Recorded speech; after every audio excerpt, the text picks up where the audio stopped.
Para jemaah Bapak Ibu yang dirahmati Allah, alhamdulillah kita bersyukur siang hari ini kita diberi nikmat oleh Allah sehingga bisa berkumpul, bisa bersilaturahmi, sekaligus juga bisa menunaikan salah satu kewajiban kita, yaitu salat zuhur berjamaah, kemudian dilanjut dengan ta'lim. Mudah-mudahan kita berharap kepada Allah apa yang kita pelajari siang hari ini jadi ilmu yang bermanfaat, sekaligus jadi tambahan amal ibadah kita di akhirat. Amin ya rabbal alamin. Para jemaah Bapak Ibu yang dirahmati Allah, pada pertemuan kita bulan lalu, Selasa pekan ketiga bulan lalu, kita sudah membahas 2 pasal dari 4 pasal di kompilasi hukum Islam yang perlu dapat perhatian. Artinya perlu ada tinjauan ulang, sebab 4 pasal ini memang pasal-pasal yang bermasalah. Banyak perdebatan ulama soal ini, begitu. Jadi perlu diketahui dulu Bapak Ibu yang dirahmati Allah, kompilasi hukum Islam itu bukan undang-undang. Dia itu buku panduan kalau sekarang orang nyebut. Yang ekstrim lagi, ada orang nyebut KHI itu kitab sucinya para hakim agama di pengadilan agama. Katanya demikian, begitu. Sebab memang seluruh pengadilan agama itu hakim-hakimnya memang memutuskan sesuai dengan apa yang ada di dalam kompilasi hukum Islam. Jadi walaupun bukan undang-undang, tapi kalau ada perkara yang naik ke pengadilan agama, maka hakim biasanya memutuskan sesuai dengan kompilasi hukum Islam. Di kompilasi hukum Islam sendiri ada 3 kitab, yaitu kitab nikah, kitab waris, dan juga kitab wakaf, begitu. Dulu awalnya sebelum ada kompilasi hukum Islam, hakim-hakim agama itu memutuskan perkara sesuai dengan kecenderungan kitab apa yang dia baca, begitu. Dulu sebelum awal tahun 80-an, itu hakim agama memutuskan perkara sesuai dengan pandangan ulama yang kitabnya sering dia baca. Jadi kalau ada yang orang baca kitab Al-Majmu' Imam Nawawi, nanti putusannya mirip-mirip lah, begitu. Nah ini kan tidak sesuai falsafah undang-undang, kata sebahagian kalangan. Tidak memberikan persamaan kejelasan perkara. Jadi banyak perkara yang sama intinya tapi putusannya berbeda sesuai dengan berbeda dari pengadilan ke pengadilan yang lain. Makanya muncul wacana nasionalisasi hukum Islam tahun 85 atas inisiasi Kementerian Agama dan Mahkamah Agung waktu itu. Lahirlah tuh surat putusan bersama antara Mahkamah Agung dan Kementerian Agama untuk nasionalisasi hukum syariat Islam. Lalu dari banyaknya masalah, karena disesuaikan dengan masalah yang sering dilaporkan ke pengadilan, yaitu masalah waris, nikah, dan juga wakaf. Begitu. Zakat belum. Kalau zakat kan biar belakangan masuknya, udah duluan jadi undang-undang. Kita punya tuh undang-undang zakat, begitu. Intinya udah ada undang-undang zakat. Tapi kalau ini kitab nikah, belum punya kita undang-undang nikah. Jadi rada aneh juga sebenarnya nih, Indonesia muslim terbesar, undang-undang nikah nggak punya. Nikah makanya kompilasi hukum Islam itu cuman sebatas instruksi presiden, belum nyampe undang-undang. Tapi walaupun demikian KHI ini seperti kitab suci tadi, pedoman yang sangat kuat bagi para hakim agama. Akhirnya sejak tahun 85 itu kalau kita baca sejarahnya, muncullah kepanitiaan untuk membuat nasionalisasi hukum syariat Islam. Ada 13 kitab fikih yang jadi rujukan dan semuanya Syafi'i. 13 kitab fikih rujukan untuk membuat itu pasal-pasal hukum Islam itu. Semuanya kitab Syafi'i, mazhab Syafi'i, dari mulai Mughnil Muhtad, dari mulai Hasyiah Al-Umairah atau Hasyiah Al-Amirah, ada lagi Hasyiah Al-Bajuri, ada Tuhfatul Muhtad, Syamsuddin Ar-Ramli, pokoknya Syafi'i semua. Cuman anehnya 3 kitab KHI hasilnya tuh kagak ada Syafi'inya begitu. Itu lucu. Bapak Ibu kalau pernah baca kompilasi hukum Islam, kemudian sebelumnya pernah belajar fikih Syafi'i, rada manggut-manggut juga begitu. Manggut-manggut nih gue yang siapa nih kan gitu. Itu. Makanya kita lihat ada nih pasal-pasal yang bermasalah dan kita alhamdulillah diberi keluangan oleh Allah bisa meneliti beberapa pasal, wabil khusus dalam pasal waris gitu. Selesai itu dibuat tahun 80, tahun 90 kalau tidak salah. Itu dibuat lokakarya, semacam workshop lah begitu di Hotel Kartika Chandra di Kuningan itu, Kartika Gatot Subroto. Itu sampai 3 hari. Gitu. Diundanglah banyak para ulama, para sarjana, mantan-mantan hakim pengadilan agama, praktisi hukum begitu. 3 hari itu lokakarya, hasilnya ya begitu. Hasil Bapak Ibu tinggal download aja kompilasi hukum Islam. Kemudian tahun 91 baru dapat tanda tangan Presiden Soeharto untuk disebarluaskan ke seluruh lingkungan pengadilan agama di seluruh Indonesia. Sejak saat itulah kemudian kompilasi hukum Islam menjadi buku pedoman para hakim-hakim di pengadilan agama. Dan Bapak Ibu kalau ke kalau ke Fakultas Syariah UIN Syarif Hidayatullah Jakarta dan UIN yang lainnya, kompilasi hukum Islam itu memang diajarkan. Juga diajarkan untuk bagaimana mempertahankannya gitu. Karena saya kan juga ikut pelajarannya juga gitu. Dan ini banyak masalahnya gitu. Bukan cuma nikah. Kalau kita neliti pada masalah waris, yang lalu kita sudah bahas 2 pasal. Pertama pasal hibah waris begitu ya. Jadi hibah waris itu tadi hibah kepada orang tua, hibah dari orang tua kepada anak. Ada kalimat dapat nih, yang repot nih kalimat dapatnya ini nih, dapat diperhitungkan sebagai warisan. Ini dapat nih maksudnya apa nih gitu.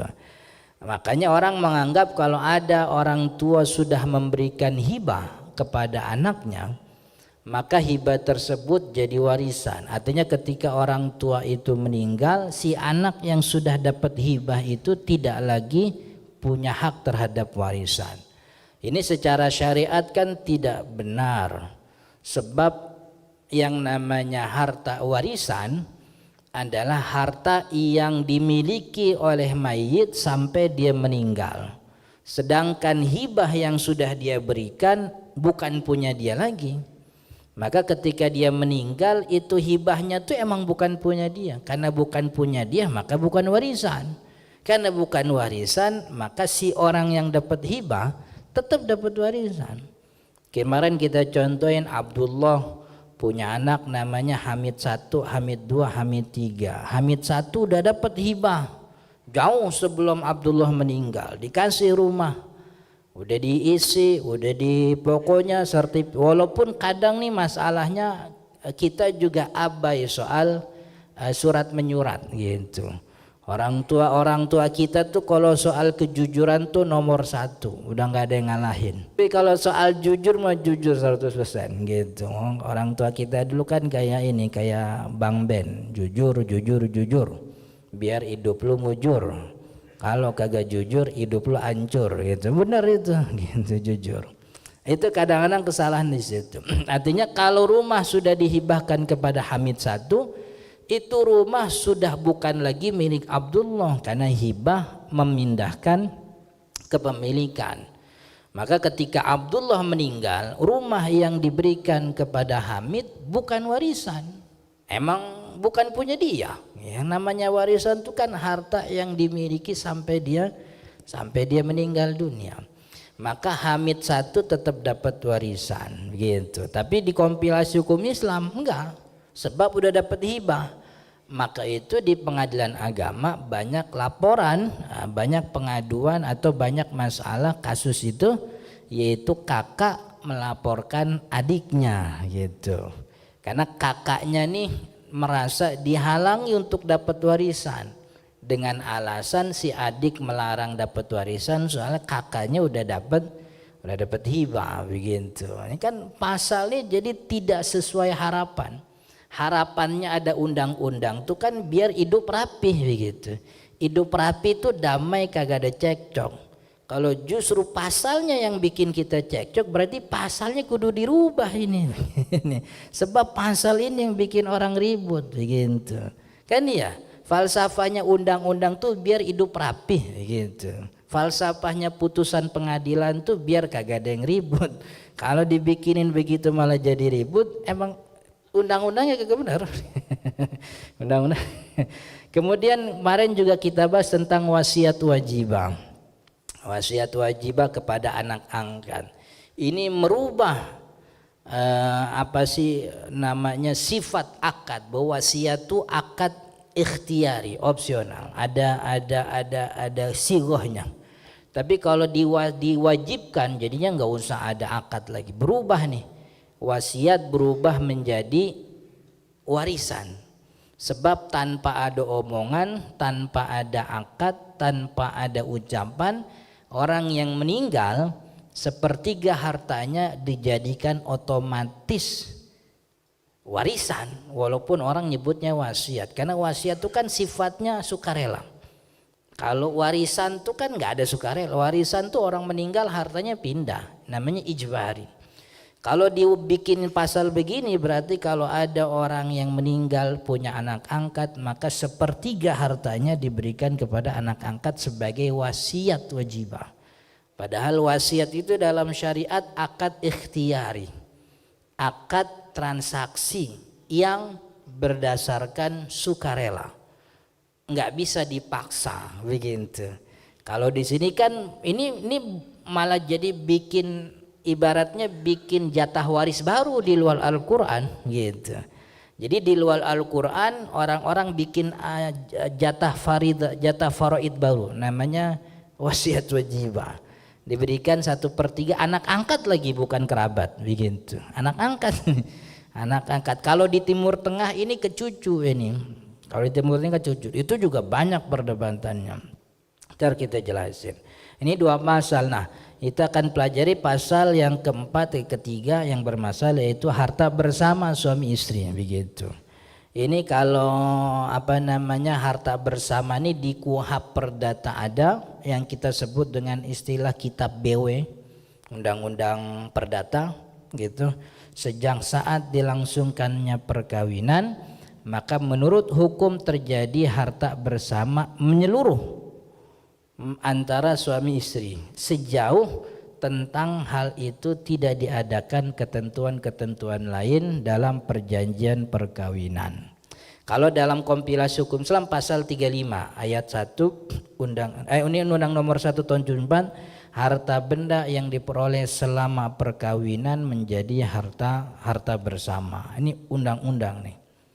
Kemudian kalau di kompilasi hukum Islam didukung nih, ada pasal 96 ayat 1. Apabila terjadi cerai mati, maka separuh harta bersama menjadi hak pasangan yang hidup lebih lama begitu. Ini harta. Dalam syariat kan kita tidak mengenal harta bersama. Artinya pernikahan itu tidak memindahkan kepemilikan harta jadi milik istri. Yang jadi milik istri sejak pernikahan itu pertama mahar. Mahar jadi milik istri. Jadi mahar yang disebutkan tuh yang apa namanya, yang kalau anak sekarang kan maharnya yang apa 2.222.022 rupiah begitu. Nomor 222 begitu. Itu jadi milik istri sepenuhnya. Emas juga sama, emas 20 gram. Itu yang otomatis jadi milik istri begitu. Makanya dulu ada orang tua tuh yang bilang bagus mah nikah maharnya digedein, jangan seserahannya, dari gitu. Soalnya seserahan gede yang manfaatin emak bapaknya sama keluarganya doang, pengantinnya mah kagak kan gitu. Tapi kalau mahar digedein yang manfaatin pengantinnya kan nih berdua nih kan ya, kalau mahar buat pengantin begitu. Itu mahar tuh yang pertama, jadi milik istri.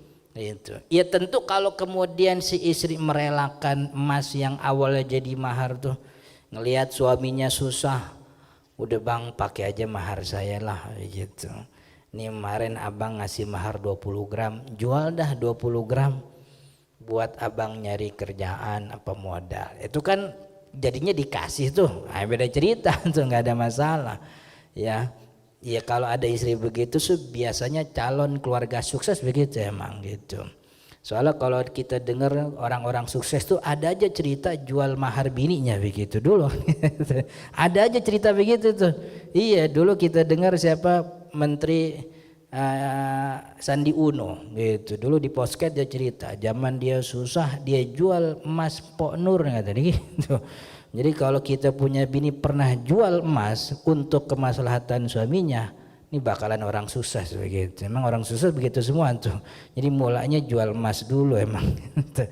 Itu yang jadi milik tuh, jadi milik istri. Kemudian apalagi yang jadi milik istri? Nafkah. Nafkah dirinya. Ya tergantung kesepakatan nih kedua pihak. Istrinya minta nafkah berapa? Suaminya lihat nih istrinya jadi guru, istrinya jadi pengajar, istrinya kerja di ini, dia butuh ini disediain. Nah, itu yang kemudian jadi milik. Selain dalam pernikahan begitu ya, selain itu maka tidak ada yang pindah ke pemilikan.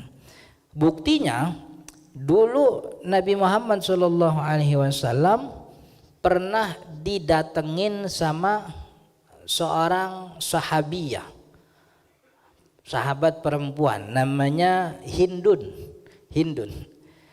tuh orang Indonesia kalau bikin syair namanya Hindun nih dari sini nih gitu.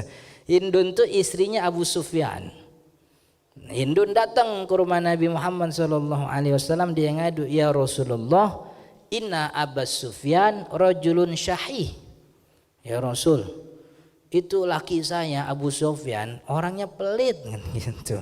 Syahih itu ungkapan apa kalau bahasanya Indonesia, hiperbola dari bakhil. Jadi bakhil tuh pelit tuh. Itu syahih itu pelitnya pelit tuh begitu. Itu pelitnya pelit. Itu kalau ngopi ampasnya dikeringin lagi tuh buat besok tuh. Itu tuh saking pelit gitu. Itu kalau bahasa orang kampung pantat kuning buntut gasiran tuh itu namanya tuh. Pelit banget dia. La yutini ma yakfini wa yakfi waladi. Dia nggak ngasih nafkah saya secukup kebutuhan saya sama anak-anak saya. Kata Hindun, boleh gak kalau saya ambil duitnya tanpa dia tahu? Gitu Hindun bilang. Mestinya kalau seandainya pernikahan memindahkan kepemilikan harta otomatis, Nabi Muhammad kan jawabnya gimana? Ambil aja, kan emang punya lu juga. Lu kan laki, lu kan bininya, kan begitu bahasa kita kan ya. Lu kan bininya, ambil aja begitu.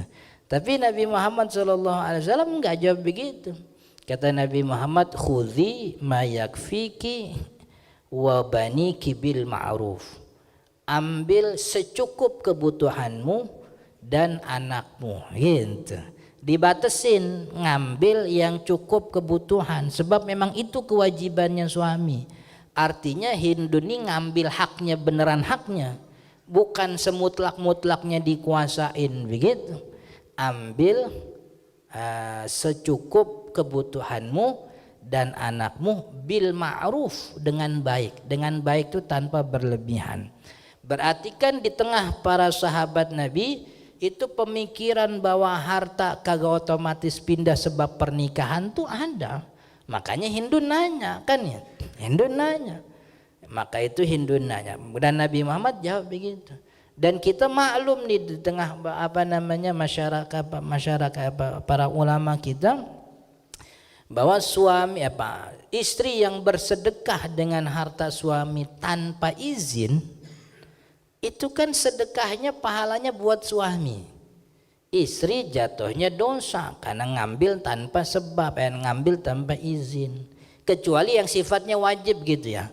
Kata Imam Nawawi Ad-Dimashqi, kalau yang wajib-wajib itu kagak perlu izin karena kewajiban, seperti utang puasa begitu, utang zakat misalnya. Istrinya lihat suaminya punya dagangan udah 2 tahun kagak bayar zakat, diambil dari rekeningnya. Itu yang wajib maka kagak perlu izin, boleh itu.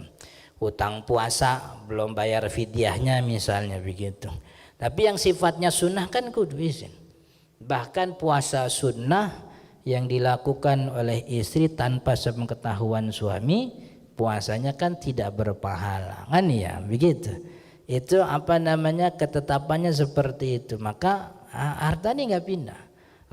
Dalam Al-Quran surat An-Nisa 32, lirrijali nasibum mimmaktasabu walinisa'i nasibum mimmaktasabu was'alullaha min fadlihi innallaha kana bikulli syai'in alima. Bagi laki-laki ada bagian dari apa yang mereka usahakan, bagi perempuan ada. Kalau si meninggal salah satunya, istri dapat 1/4. Kalau suaminya nggak punya anak, kalau suaminya punya anak, istri dapat 1/8. Udah dijelasin bagiannya.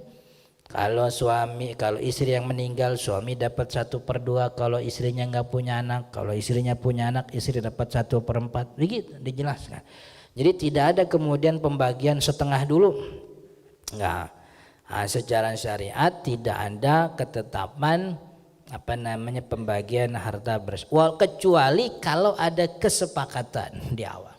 Jadi disepakati di awal, harta saya adalah harta istri saya. Gitu. Semua yang saya usahakan, semua yang saya kerjakan itu milik istri saya juga. Nah, boleh begitu. Ada penyerahannya secara sukarela. Ada suratnya begitu, atau minimal ngomonglah begitu, ada saksinya. Tapi kalau tidak ada omongan, tidak ada sanksi, tidak ada suratnya, ya tidak bisa, nggak bisa. Jadi biar kita cinta benar sama istri kita, ya kalau emang cinta benar dari ketika hidup dihibahin aja, hibah. Jadi ntar ketika meninggal kagak usah ribut lagi, sebab sudah dihibahkan. Ini hartanya dihibahkan buat istri gitu. Mobil namanya nama istrinya begitu. Kemudian apa lagi? Rumah nama istrinya begitu. Nggak ada masalah gitu. Jadi ini untuk agar tidak terjadi keributan harta bersama begitu. Nah, ini cerita tentang Abu Sufyan yang tadi. Jadi Abu Sufyan rojulun syahi. Ini soal harta bersama. Jadi pada intinya solusi harta bersama itu bisa dihibahkan. Jadi ketika hidup menghibahkan, atau ketika hidup membuat kesepakatan bahwa semua hartanya dimiliki. Makanya kan kalau kita ke lawyer itu, notaris tuh, masalah suami istri itu ditanya, ada gak perjanjian sebelum perkawinan, kan begitu. Nah, itu gak ada masalah kalau ada perjanjian. Atau wasiat, dia wasiat. Saya wasiat kalau nanti saya meninggal, setengah harta saya buat istri saya Fulanah binti Fulan gitu. Boleh Ustaz wasiat ke istri? Boleh. Wasiat kepada ahli waris itu boleh asalkan seluruh ahli waris sepakat. Kan kemarin kita udah bahas tuh. Wasiat aslinya kepada selain ahli waris, tapi kalau kepada ahli waris mesti disepakati oleh ahli waris yang lain begitu. Itu solusinya, bisa hibah, bisa sulh, kesepakatan, atau yang ketiga bisa wasiat.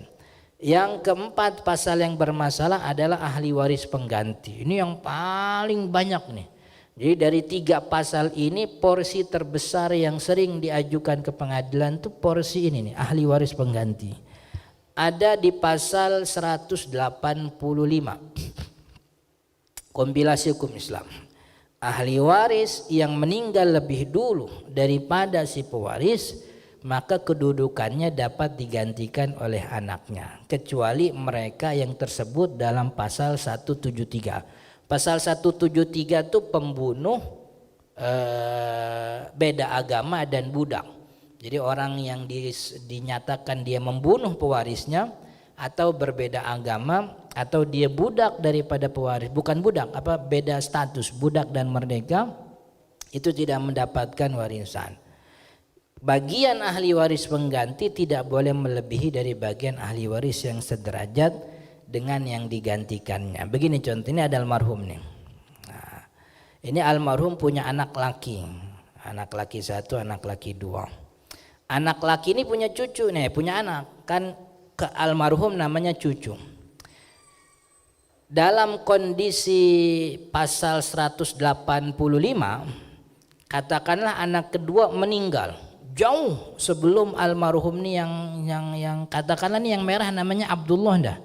Ini anak laki 1, anak laki 2 namanya Hamid 1, Hamid 2. Hamid 2 meninggal jauh sebelum Abdullah meninggal. Kompilasi hukum Islam bilangnya ketika Hamid 1, Hamid 2 ini sudah meninggal, maka dia nih naik jadi ahli waris tuh. Ini yang tadinya cucu nih jadi dislevelkan dengan pamannya, jadi sama-sama anak, jadi namanya ahli waris pengganti gitu.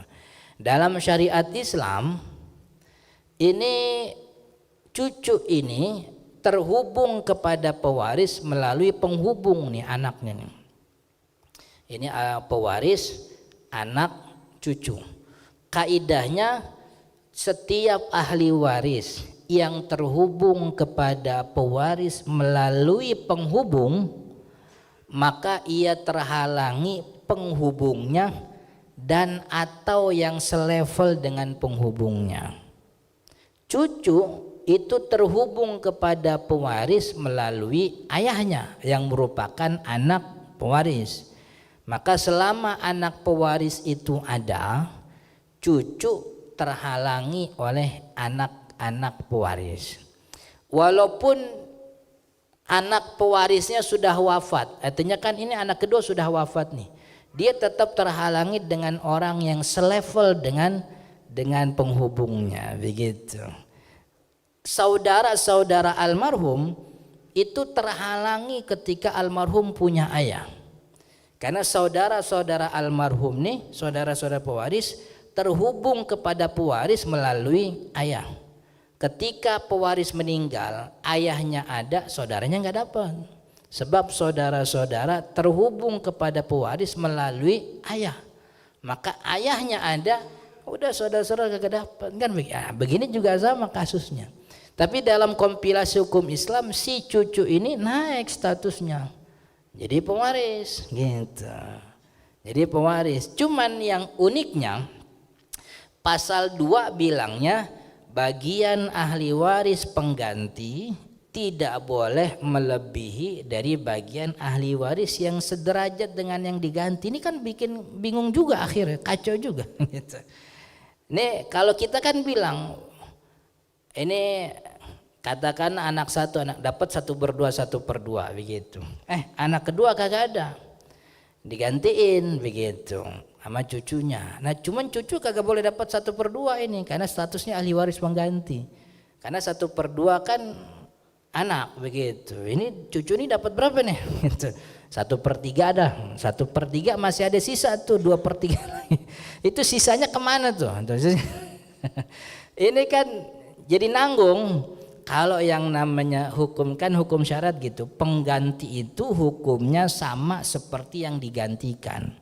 Kalau yang digantikan itu hukumnya wajib, penggantinya wajib.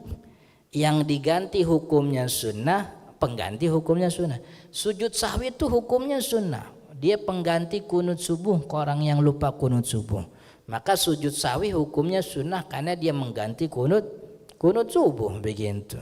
Ini kalau mau jadi pengganti, kenapa jatah warisnya dibedakan?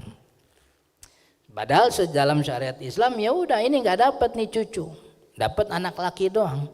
Nah anak laki ini secara sukarela dia boleh kasih ke cucu si almarhum yang merupakan keponakannya. Jadi dia tidak melahirkan jatah waris baru, tapi dia menghibahkan supaya tidak bikin syariat baru. Masa kita naikin cucu tuh namanya bikin syariat baru begitu.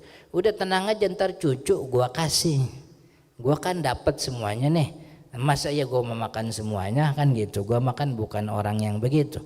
Ntar gua kasih gitu. Jadi dikasihnya tuh bukan sebagai warisan tapi sebagai hibah. Dan itu sah-sah aja sebagaimana kita bersepakat untuk dapat rata sama-sama. Anak laki 2, anak perempuan 2. Bisa gak Ustadz kalau kita bagi rata-rata, bagi sama-sama rata semua? Boleh. Cuman kewajiban syariatnya beresin dulu. Kewajiban syariat kalau 2 laki 2 perempuan berarti ini 6 bagian. 2 buat anak laki, 1 buat anak perempuan kan gitu. 2, 1, 1 jadi 6. Setelah dibagi begitu kira-kira setuju apa enggak? Enggak lah, kita mau kita mau bagi rata. Bagi rata, yang penting kewajiban warisan udah beres. Itu apa kewajiban kita sama Allah beresin, habis itu mau kita bagi rata terserah. Jangan tiba-tiba langsung bikin syariat baru. Gitu, itu yang kagak boleh. Gitu. Jadi kalau secara syariat ini tadi cucu kok begini. Cucu tidak mendapatkan warisan, tapi dia bisa mendapatkan hibah dari anak laki. Tapi cucu dalam hal ini naik. Dan ini yang kemudian membuat banyak perdebatan antara paman dengan keponakan. Jadi kalau dilihat di pengadilan tuh perkaranya ponakan melaporkan pamannya sebab dianggap bahwa pamannya menutupi jatah warisnya sebagai ahli waris pengganti. Yaitu tadi akhirnya pasal ini justru tidak memberikan maslahat tapi malah melahirkan banyak perdebatan. Sebab yaitu tadi bahwa secara syariat dia terhalangi. Tentukan si anak ini harusnya punya kalau bahasa kitanya tuh kerahiman. Gua punya abang yang udah meninggal, anaknya terhalangi oleh warisan bapak aneh nih kakeknya. Kalau gua makan semua kan kasihan ponakan gua, kan begitu harusnya gitu. Harusnya dia mikir begitu. Maka dengan kebaikannya dia berikan ini sebahagian dari jatahnya untuk ponakannya. Tapi ini tadi tapi cucu tuh aslinya ahli waris bukan? Cucu ahli waris. Cucu aslinya ahli waris selama dia tidak terhalangi oleh ayahnya. Kalau ayahnya ada dia terhalangi. Begitu. Jadi selama ayahnya ada maka cucu tidak mendapatkan warisan. Dan kalau ayahnya tidak ada, maka cucu ini berperan sebagaimana anak dalam warisan. Artinya dia punya kekuatan untuk menghalangi saudara-saudara almarhum sebagaimana anak dari si pada pewaris. Jadi pokoknya selama itu. Jadi urutannya itu kalau dia ada penghubungnya hidup masih ada, maka dia terhalang untuk mendapatkan warisan begitu. Ini tadi soal kompromi gono gini, bisa dengan yang namanya as-sulhu, kesepakatan. Kalau bahasanya sulh perdamaian, tapi bisa jadi kesepakatan begitu. Jadi di antara suami dan istri bikin perjanjian bahwa saya dan istri saya Fulanah binti Fulan bersepakat seluruh harta yang kita miliki milik bersama gitu.